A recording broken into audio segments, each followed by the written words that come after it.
There's my son way there in the background at the units we're working on. There's 40 tons there, there's 40 tons there, and there's 40 tons right there, 20 tons a piece. And so let's see what these things sound like. Full blast. So this is all 4 air handlers are set to 60 degrees. And so this is what it sounds like. Balls to the walls. I mean, there's no vibration, very little vibration. I guess I could get a glass of water and sit a glass of water on here so you can see what the water looks like.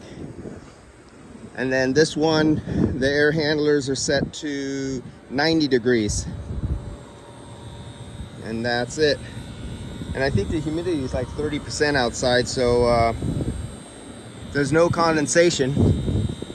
It's cool, but there's no water formation. I've been waiting for a water formation, but I just looked on the weather report and we're 33% humidity. So there'll be no leak in here. And that's it. That's what's going on here.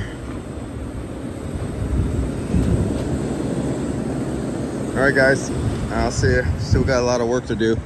This is going to be a fresh air supply. It has a HEPA filter, it has a VFD on it, and it has, I think, a pre-filter of a MERV 13 or 11 pre-filter, and then it has a true HEPA filter.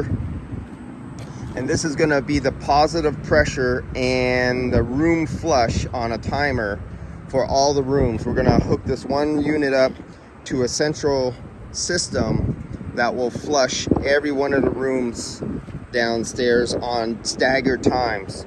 So instead of having at $7,000 a unit, instead of having one unit on every room, put them on one big ducting, put them on timers and zone them, and just have it stagger like every 15 minutes to every other room. And it'll also provide the CO2 purge for alarm. So the CO2 monitors will be hooked up to this, and if a CO2 ever hits a dangerous level, supposedly the CO2 monitor is supposed to cut the power to the CO2 solenoids that provide CO2, but say for some fantastic reason they just happen to get stuck open and flood the room with CO2. Then the zone opens up and flushes 2000 CFM in a little tiny small room and just flushes the CO2 right out of the room. And that'll be this little thing.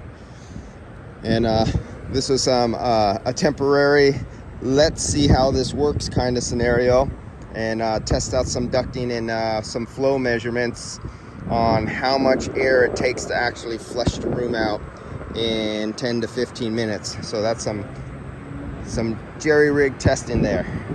All right, guys, see ya.